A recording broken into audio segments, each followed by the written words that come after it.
Good morning, guys. Um, Welcome back to my YouTube channel. If you're new here, thank you so much for stopping by. Subscribe and give this video a thumbs up. For those that are coming back, thank you for always making time to come. This is not the usual Marion that you guys know. You can bet my energies are low, everything about me is low. Um, I'm coming down with a cold, I guess, as well. So, but I had to do this. Um, I guess it's also part of the healing. So, I just want to take you back, guys, to when this whole cloud started forming. And I think that was on the 15th of October. Wow, we're already in November. I'll just confirm. Yeah, the 15th of October. So that was on 15th of October was on a Friday. Yeah, it was on a Friday. On Wednesday of that week, I got into a small accident. I'll see if I can post it here for you guys to see. But I fell into a ditch, like a muddy ditch, and I didn't see it coming. I don't know how that happened, but it happened, guys. And it had to take two men to pull me out of that because it was so muddy. If you know Wayakio, if you're familiar with Wayakio, it's under construction, the expressway. So there's so much digging and disruption on that road. And so that's my usual place that I cross the road on, and it was just a normal day. But then there were ditches, and I figured, I might just jump a little bit, but on jumping, I didn't make it.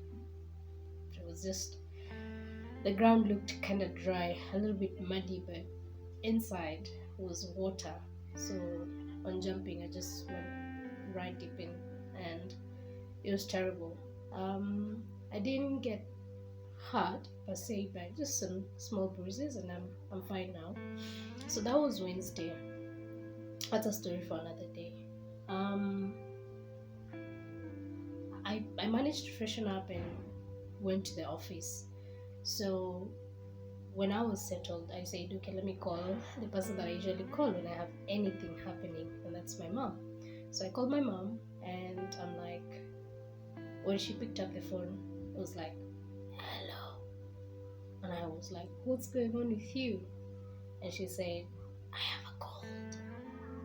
I'm like, okay, you have a cold. I said, okay.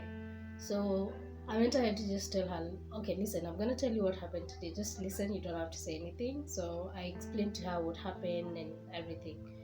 And when I finished, she was like, that's the devil, and he's defeated. And I was like, amen. So I told her I'll send her a little clip of the day of that incident, and I did. And she responded the same. It's the devil and he's defeated. And I said, amen.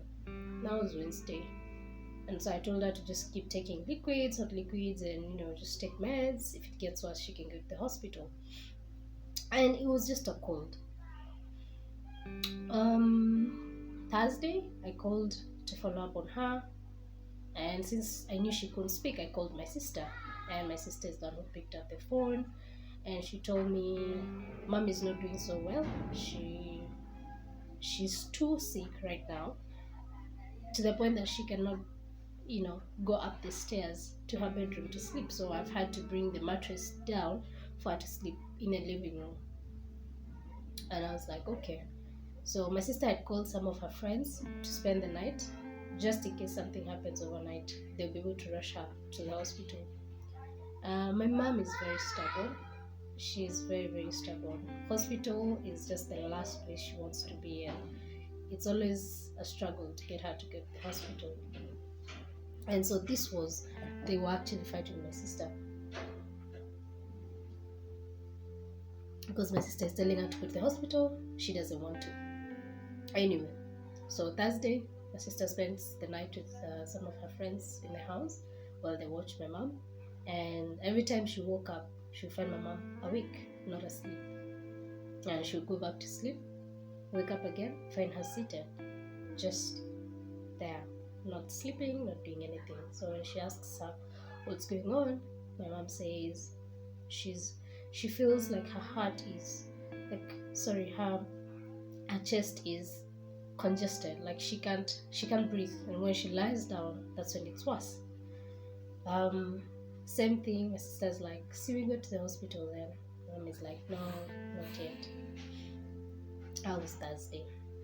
Friday morning, the 15th now of October, my sister wakes up, she makes my mom porridge, and my mom takes the porridge, and my mom insists that my sister should go and open her shop, like my mom's shop. My mom has a shop. So my sister's like, why do you want me to go open the shop? Yet you're sick. Let me just stay here with you. My mom was like, no, just go and attend to the shop. I'll be fine. If I need anything, I'll call you. So my sister was like, okay. My sister goes to work, and that Friday I called them. I'd also gone to the office. So that Friday I called my sister like around 11 a.m. and I asked her, how is mom doing? And she's like, I left her okay. I left some instructions to, there's a lady who usually cleans our house, my mom's house. So she was there. Usually on Fridays, that's where she comes. So she was there. So my sister left instructions on what she can make for my mom. I was like, okay, then I'll call later to check up on you guys. So when I was in the office that day, I didn't feel like doing anything. To be really honest, I did not do anything that Friday. And when lunchtime came, I told my colleagues, I'm not feeling okay. I'm feeling funny. I'm really feeling different. So I'm just gonna go home and relax. So I picked up my bag, we went to lunch, we ate lunch, and after lunch, I went home and I didn't go back to the office. On my way home, my sister calls me and she's like, Mom has called me and I can't hear what she's saying, but I think I heard the word hospital. And I was like, okay, then get someone to take her to the hospital. Like, call one of your friends with the tuk-tuk or an Uber and get her to the hospital. So Malindi has no Ubers. If you want a private means, has to be a taxi. But the most common means of transport is tuk-tuk and boda bodas. But my mom was too sick to be on a boda, so tuk-tuk would have been, or taxi. At this point, the only taxi person I knew or my sister knows is very far away. It's like 30 minutes drive. So when my sister, I told my sister to look for someone who has a tuk-tuk, and she tried making a few calls, but she couldn't get anybody. So, and she told me she didn't get anyone. I tried to call my mom. So I called my mom, and the lady who cleans up the house picked up the phone, and I asked her, how is my mom doing? And she's like, she's okay. So I told her, I've been told she wants to go to the hospital. So get out of the house, go to the, there's like a road just outside our house. There's so many tuk-tuks that should be passing by. Just stop any and tell them you want to go to the hospital and come with them to the gate.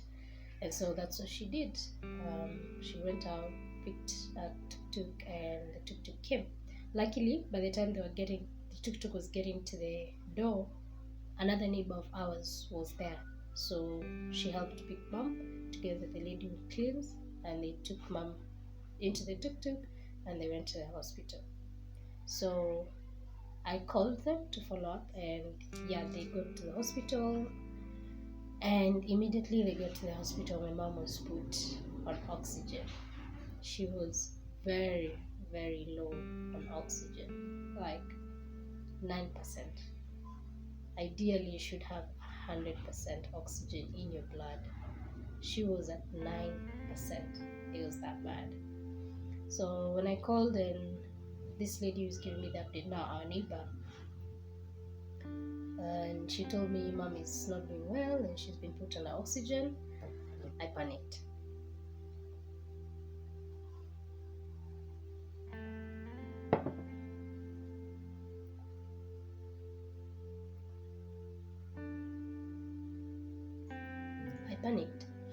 And I asked her, do you think what I'm thinking? And she's like, no, the doctor still thinks. And she asked me, are you thinking it's COVID? And I was like, yeah, I think it's COVID. And she's like, no, the doctor said it just could be severe pneumonia. I'm like, okay, my mom has never been diagnosed with pneumonia, but that's what they think. That's fine. So they undergo treatment, and I tried to keep myself cool. Remember, I'm just out of lunch going home. I'm not even in the house yet, and this is happening. So I'm being called when I'm on my way home. So I told myself, let me just try and calm down and get to the house. Let me not keep calling them. So my mom was attended to. Still, the oxygen levels had to be boosted, and that was like around 2 p.m. By the time I was getting 4 p.m., I'd already gotten home. But this time I'd already called my auntie, who is in Malindi, who stays very close, like not so far away from my mom. I called her and I told her what's going on. So I asked her to head to the hospital. And then I called her sisters and I told them, guys, you need to pray. Like, mom is very sick and she's under oxygen right now. So by the time it gets to 4 p.m., I get to the house and I'm disoriented. I'm thinking, what do I do? And what comes to my head is, I need to look for means to get to Malindi like right now. So I started looking up flights and buses, and the train, and my plan was to first leave my son with my nanny, but then my sister told me, no, if you have to come, just carry him, because you never know what happens, and you'll be at peace when you're here with him. I said okay. So I looked for means. 5 came and I'm called, but this time my sister is already at the hospital. But she tells me things are not looking good, and the doctor says my mom needs an ICU and my Lindy has no ICU. That's the first day I had of ICU in real life, except movies. Like, it was happening, guys. And I was surprised. It's like the whole Malindi town has no ICU. Maybe they gave the information wrongly, or maybe there is an ICU but it's not fully equipped with ventilators and stuff like that. But yeah, my mom had to be rushed to the nearest ICU, fully equipped ICU center or ICU facility, and that was in Mombasa. If you're familiar with the coastal towns, Malindi and Mombasa is 2.5 hours drive. So my heart breaks at this point. I'm like, my mom needs an ICU, and the only ICU available is 2.5 hours away. So we asked the doctor what's going to happen, and the doctor said the only way she can get there is with an ambulance, and the doctor is also not sure if she'll make it to Mombasa. I'm like, okay, remember all this time, all these things I'm being told on phone. I'm still looking for means to travel, and somehow I never got anything that would get me from Nairobi to Malindi direct. Most of it, the means that I was getting were getting me to Mombasa, and then I can connect from Mombasa to Malindi. And at this point, I look at it and I'm like, God is just trying to orchestrate everything to work to our good, because at this point, mom is not being treated in Malindi. She has to move to Mombasa, and all the means of travel I'm getting are up to Mombasa. And so I made peace with it. I said, okay, if she's going to Mombasa, then it's fine. I'll just alight to Mombasa, not proceed with my journey, and just book a hotel and stay there as we take care of her. And so I managed to get a bus, and we packed everything real quick and dressed up my son, and we were ready to leave. By the time we were ready to go, my sister calls me.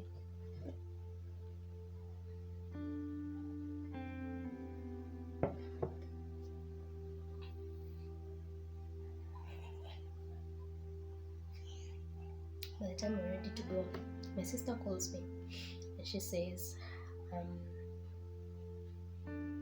the only available facilities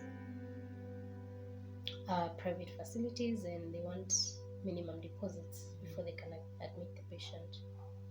One of them was a hospital, let me not mention names, and it needed 200,000 for my mom to be admitted before they can receive my mom, before they can even accept for my mom to be put in the ambulance and be moved to their facility. So when my sister told me that, I was like, okay, 200,000. I didn't have 200,000 on me, to be really honest. And so I had to make a few calls. And the only money I was getting was via PayPal. And when you throw a lot of money on PayPal, it takes time. It takes 3 days. At this point, I'm so confused. So I'd already done the process of transferring the money from my PayPal account to my M-Pesa account, and only when it's only after I clicked OK that I saw 3 days when the message came back saying my money will be processed in 3 days. So I got confused. I sent that to my sister and I told her, look, I have the funds, but it has to take 3 days. These guys, is there anything they can do? Just pick the patient and they say this is the money, we'll give them in 3 days. And guys, no. The hospital said no. They need 200,000 upfront. Like, give us cash 200,000 and we'll take the patient. If not, we are not admitting the patient. I was like, okay. So at this point, I'm in a bus on my way to Mombasa, and my sister is in the hospital. I'm confused. The bill is already piling up in this particular hospital because my mom is under oxygen. You guys know how expensive oxygen is. She has to be transferred to Mombasa. That's an ambulance. So I went on. We got to a point my sister told the doctor, you know what? I really love my mom, but I don't have the funds you're asking me for. And you've seen what has happened when you try to withdraw the money that we have. So at this point, we don't know what to do. The guy said, let him try and call other hospitals to see. So as we wait for him to call another hospital, my sister called my mom's friend. She's like her best friend. And she told her, mom is in the hospital and this is happening. So she's not far away from the hospital. So she came. She went to the hospital. When she got there and she saw how serious mom was, she told my sister, you know what? You guys just have to take the risk and go to the general hospital in Mombasa.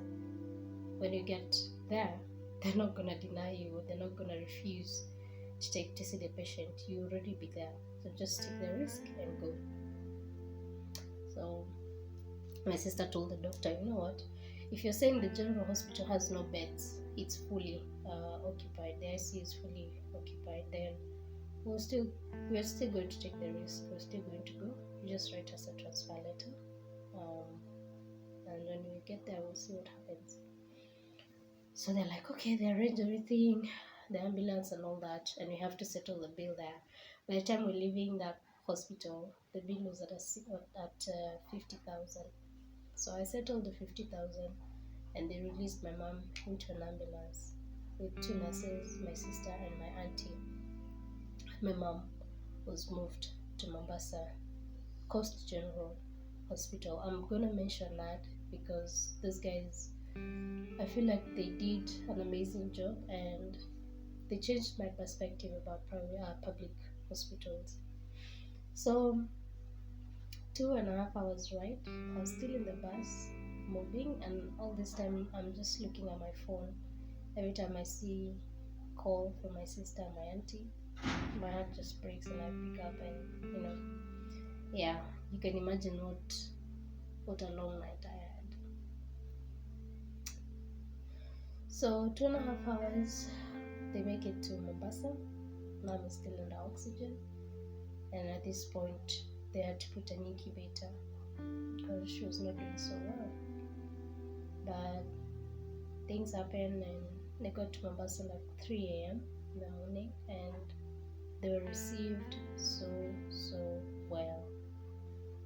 Apparently, because General was not full, the beds were not full. So I don't know why this other hospital decided to lie to us that because General was full and we had to go to a private facility. At this point, I choose to believe it was just a monetary thing. They just wanted to make money out of us. You know, if you refer someone, it's money that you get. But anyway, because General was not full, and when my mom got there, the issue was still oxygen. She was not breathing right. She was she was under oxygen. So with those kind of symptoms, you know what happens. So she's treated as a COVID patient, and so everything is done, and she's admitted into the isolation ward, the COVID isolation ward. And that's where she was admitted because of her symptoms. So by the time they got admitted and everything, was 3 or 4 a.m. So my sister calls me and tells me, oh, they've been admitted and they've been received so well and everything is okay now. Mom is in safe hands. And I was able to breathe, finally. Because I was like, if she made it 2.5 hours to Mombasa, then she's fine. She's going to be fine now. She's in safe hands. And we just continue praying. So I get to Mombasa at around 6 a.m. in the morning. And I went directly to the hospital. My sister and my aunt spent the night at the hospital because this is a COVID case or a COVID suspect.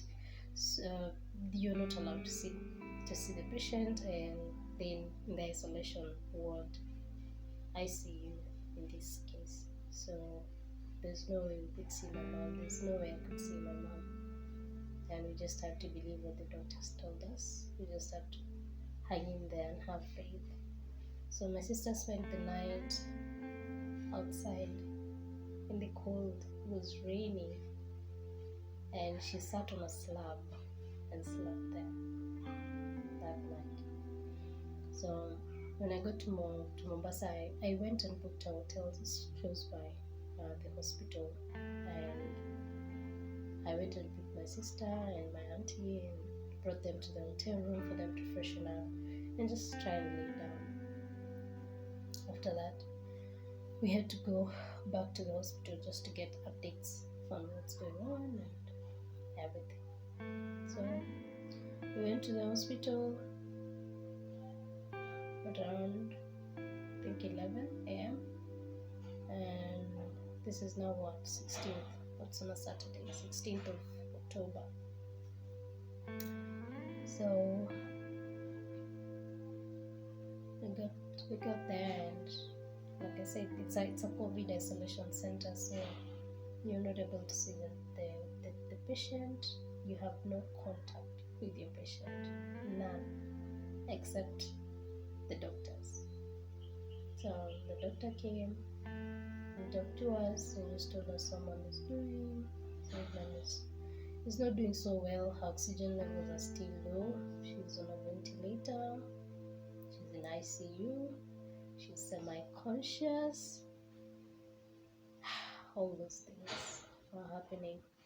All those things are happening.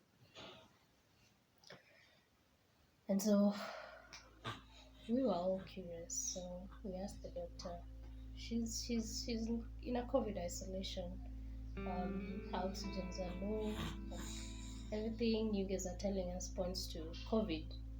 So have you guys run tests on her? And what other results? Does she have COVID? And so the doctor says the results can only come the next day because they took the samples that morning. And I'm like, okay, so we have to wait the next day. But meanwhile, she'll just continue being treated there because I mean, everything she needs is there, and they can't risk taking her to a normal ward and then turns out it's COVID. She'd rather just go to a COVID patient ward, and then if it's not COVID now, she can be moved, or she'll still be treated there. I'm like, okay. So the next day, so that was our routine. Go to the hospital, stay there, spend time there, like just chill, wait for the doctor to come talk to us. We go back to the hotel room, sleep a little bit, wake up, go back to the hospital, wait for the doctor or nurses to talk to us. That was the routine. So the next day, the doctor came, said they ran test on her and she doesn't have COVID. Like the test is not COVID positive. So I said, okay, what could be her issue? And we're like, they're still running tests, but they can't really tell you, they can't point out what the issue is. I said, okay. So for the next 6 days, that was our life. So on Thursday of that week, of the next coming week now, we brought her in on Saturday. So Thursday of that week, the place where I booked our hotel, our days, were over. Like I paid for a few days, and so that was up. So I needed to top up. So, but then we sat down and we figured, since mom is improving, at least she's getting better. Our oxygens had gotten back up to 100%, and now even the machine settings were being reduced, and she was coping, like she was being able to just maintain her saturations. So we figured at least there's some improvement. Then we can just go home, and then we can be commuting from Malindi to Mombasa. Since now we know the updates is only at 1 p.m. Sorry. Then we can be commuting from Malindi. Just make sure there's someone at 1. Then once you get the update, go back to Malindi. I'm like, okay. The 3 of us, me, my sister, and my auntie. So we said we'll just be interchanging, just to make sure there's someone. That particular day, on Thursday, that was morning when we decided that. So when we went to the hospital, the nurse came and told us, so my mom is now conscious. She can hear, she can see, but she can't talk. She can hear you, she can respond with thumb, she can nod her head. If you tell her something emotional, she's crying. And we're like, okay, so that's a good sign. So the doctors were really happy with her improvement, coming from 9% oxygen saturations to 100%. That was also a good improvement. We're like, okay. But then she was still very weak. She was not able to like lift herself up or sit, stuff like that. So when we were told that, I remembered some time back my mom had been diagnosed with myasthenia gravis. It's a disease associated with the nerves. And so when I told the doctor that, the doctor said, yeah, that could be the issue. So I had to go buy her usual medicine for myasthenia gravis. And I went to Makadara, a chemist in Mombasa, and bought the medicine. I bought 2 bottles, but then we decided to give the nurse just 1. Then when she runs out of that, we'll add the other one. So we gave the medicine at 1. The doctor spoke to us at 1 p.m. We put the medicine at around 1:30, and so we decided to leave. And I picked up my bag, and we took a car to Malindi. When I got to Malindi, I was just uneasy. I was restless, I was tired. So I figured I'm just tired since I've not been sleeping so well.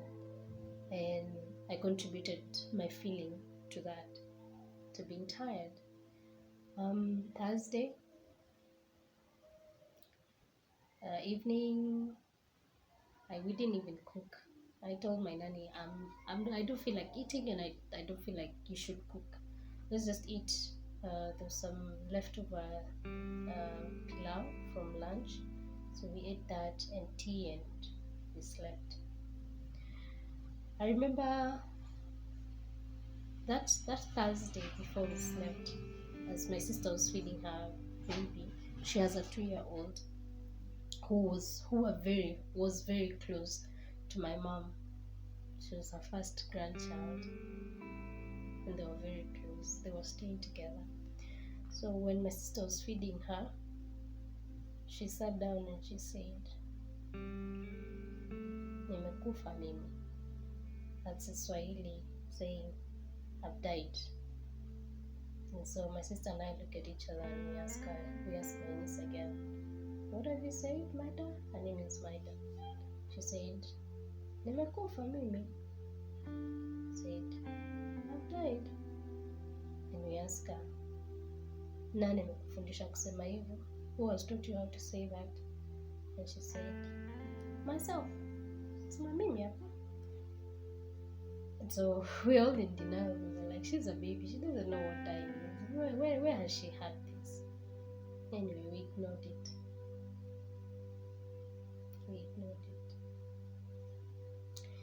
And we went to bed. I remember that night I was fighting. I was really fighting within my spirit. Like I felt something telling me to let go. And I kept saying, no, I'm not letting go. And eventually I managed to put myself to sleep. Friday morning I woke up very hungry. I went looking for tea. And I went to look for mahamri. So we really moved around before we could get something to eat. And when I came back, I put tea and I sat down and I started having my breakfast. Just when I sat down, I had my sister's phone vibrate. And it was too late. By the time I was hearing it, the phone had already disconnected. So I told my sister, "Hey, your phone is vibrating." So she came, she looked at it, she's like, "Why is COVID isolation center calling me?" And I was like, she was like, "That's the hospital my mom is. And it's unlike them to call. They never call. You're always the one to look for them." So my heart sank.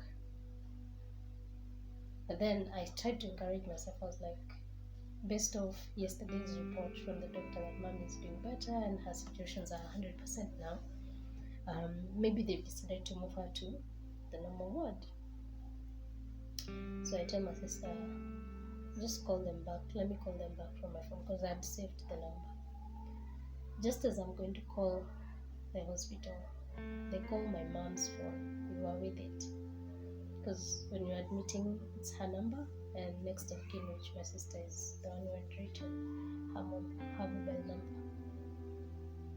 So the hospital calls my mom's line, and I pick up. And they're like, "Hi, this is the COVID isolation Mombasa, Coast General, and am I speaking to Julian?" Julian is my sister. I said, "No, this is not Julian, you're speaking to Marion." And so the nurse asks, or the doctor, I think it was the doctor, she asks, "Who are you?" to Mary. And I told her, "I'm her daughter, Julian's sister." She's like, "Okay, well, I'm calling you guys to let you know, or to give you updates on how Mary is doing. Mary is my mom now." We're like, "Okay." And she starts, it's a coastal town, so she speaks in Swahili. And she said, Mary amefariki. And that's the only thing I remember hearing from the doctor. Amefariki. I just burst into tears. And I couldn't talk to her. My sister came, picked up the phone.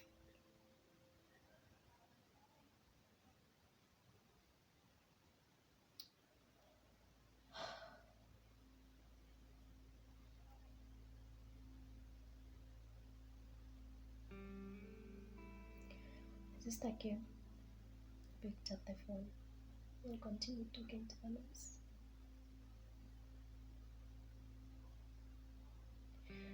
I don't even know what they told, what they talked about.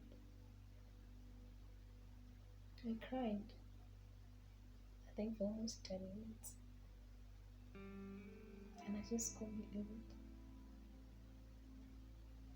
I was like, we have been praying so hard for my mom to get better. And I had a strong feeling when she comes out of this, she'll be better. She'll have a new body.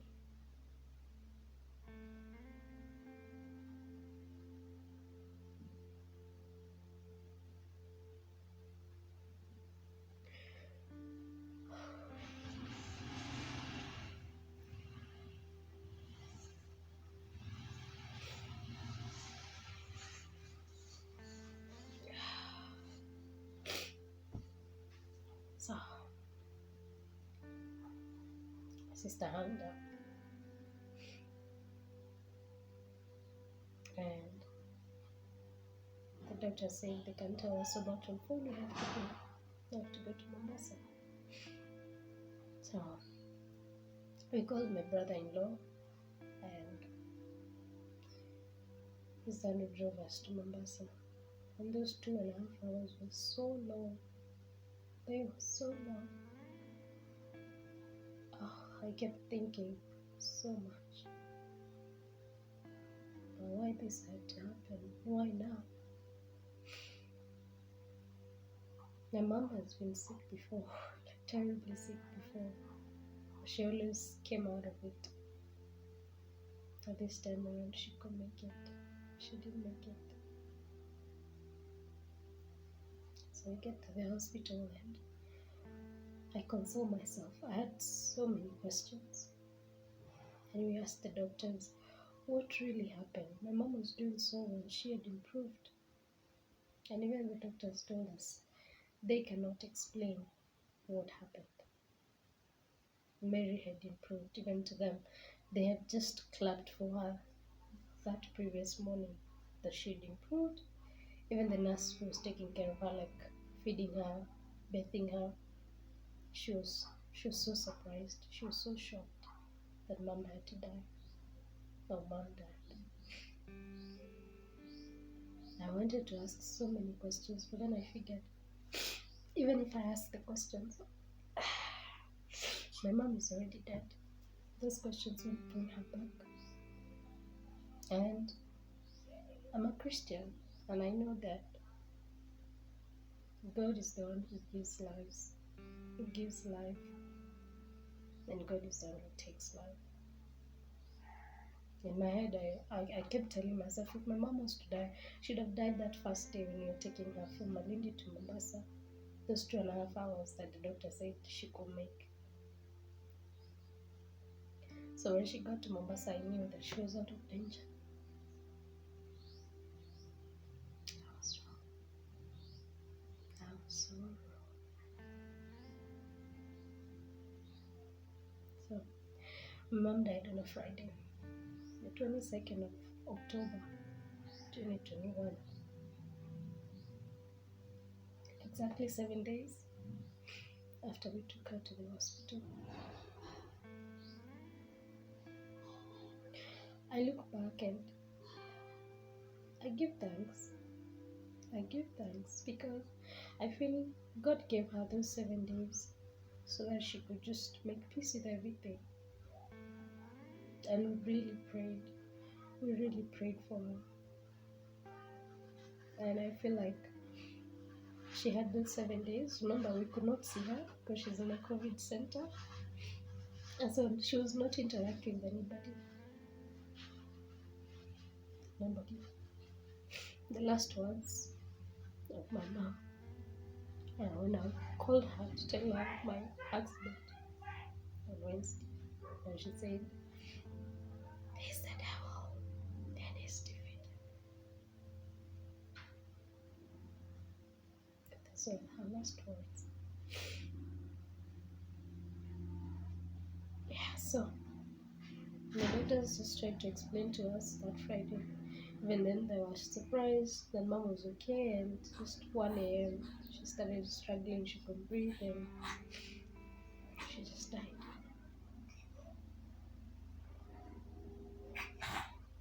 So they're not moved her body yet.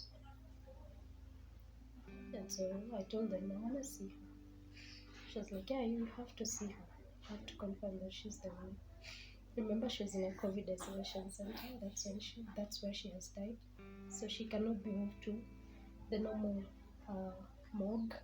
She has to be put in a COVID morgue. And so we were told to wait outside the COVID morgue. There's one that has just been set for COVID patients, and it's a container. We were told to wait there, and the mortuary attendants came dressed in their attires, the COVID attire, and I remember seeing that bed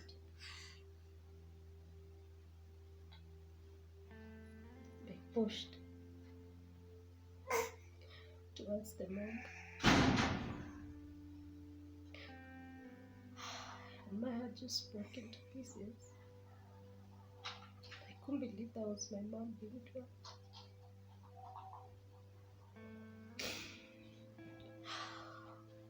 So they came.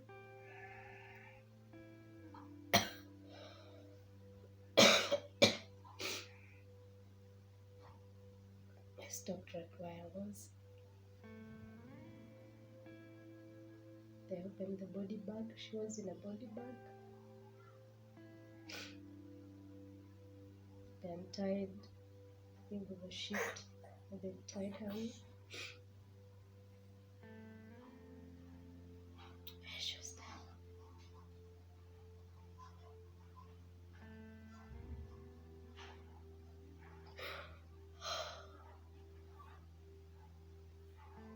I couldn't believe it.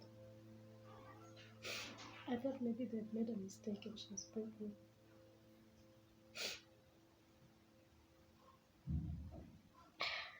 She was in her hairstyle, her favorite hairstyle. She had her earrings on and her band. And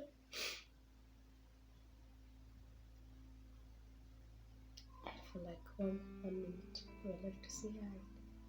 They tied her up and they opened up the morgue and they put her there. And we were given 72 hours to bury her. So we went back to the doctor and I asked her, if you guys treated my mom as a COVID suspect, you put her in a COVID isolation center, I want you guys to tell me if my mother has died of COVID. And the doctor came back with the results and was like, here are your mother's results. She's COVID negative. She does not have COVID. And so we asked them, what would you guys place as the cause of death? And they said her lungs were really damaged. She had what they call fibrosis. Maybe doctors can explain that better. Or in Kiswahili, the lady said it's makovu in her lungs. And so those interfered with her breathing. And that's what led to her death. I asked the doctor again, are you sure she didn't have COVID? Maybe you're afraid of telling us. The doctor said, as per the results, which they did 3 tests. By the time of her death, they had done 3 PCR tests and they all came back negative. But due to her nature of symptoms, she had to be put in a COVID center, and now that she is living in a COVID center, she cannot be moved to the normal morgue. She has to be in a COVID. So even if she doesn't have COVID, she's treated as a COVID suspect. That's what happens. And that's what happened to my mother. 7 days in the hospital, not seeing anybody except nurses. We kept telling them to go and tell her we're here, we're waiting for her to get well.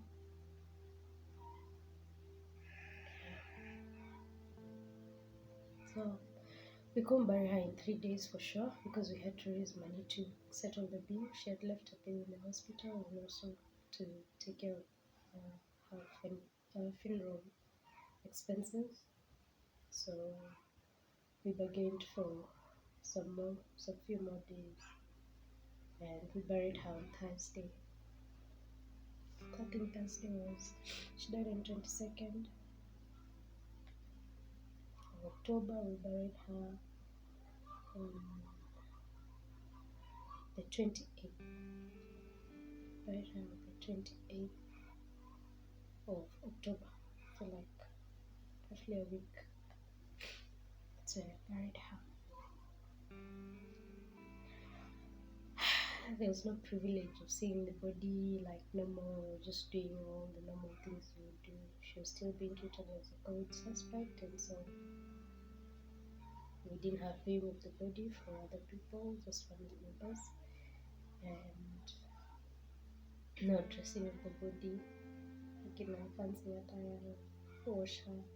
She was just in a sheet and a body bag. And that's how my mom just died. It started as a joke.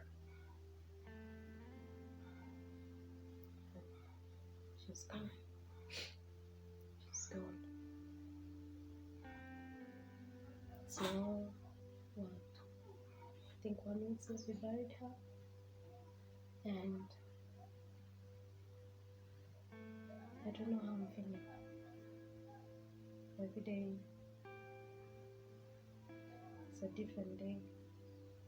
And some days are hard than others. But I have to keep going.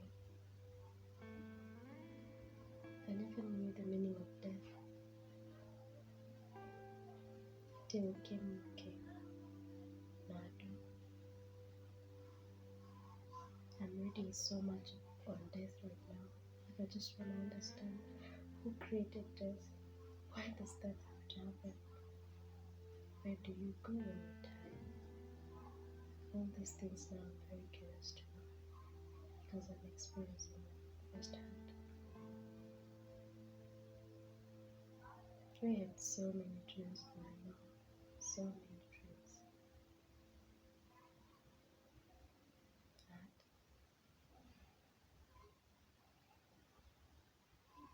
I keep telling myself maybe she's at a better place. Maybe she's happier. She's free of pain, stress. She's just happy.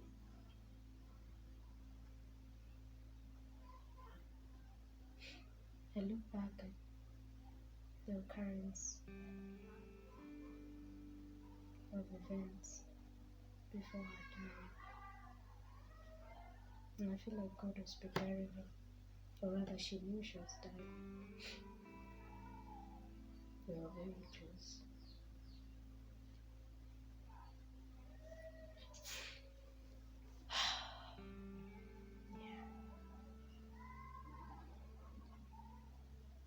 I'm happy she got to witness my wedding. That was last year, September. I'm happy she got to see her grandson. That's my baby.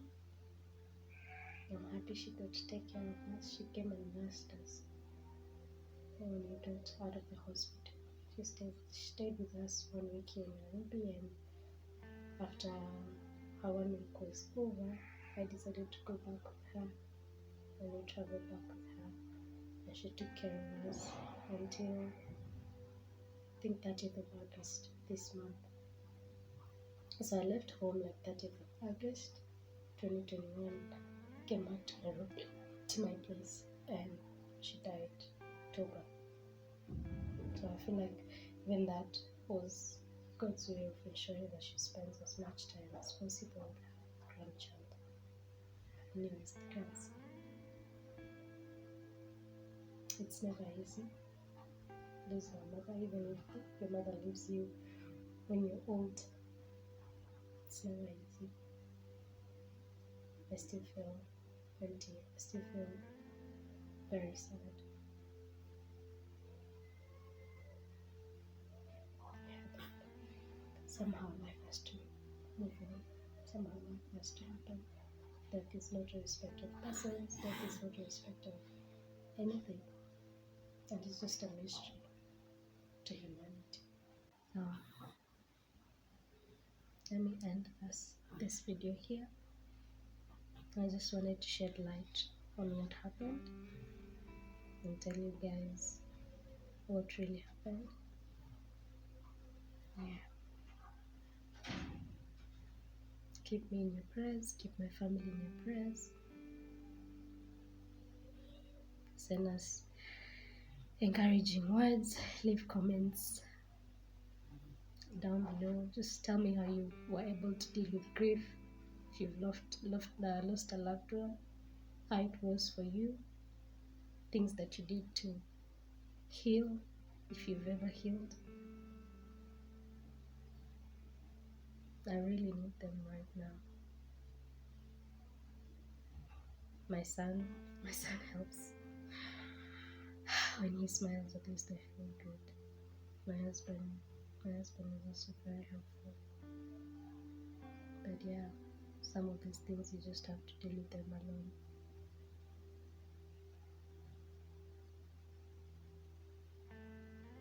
Don't cry too much. Give this video a thumbs up if you enjoyed it. And I hope to come out of this better and bolder. I can't wait to have all the energy I usually have for the adventures of Mary. In all things, we are told to give thanks. And I hope that one day I'll see the goodness of the Lord even in this situation. Bye bye, guys. Have a good time. Have a good day. Take care of yourself. If your parents are still alive, take good care of them. Love them. Appreciate every moment you have with them. Spend and value time that you have with people around you, because you never know, those could be the last moments you're sharing with them. Be very kind to one another. Love one another.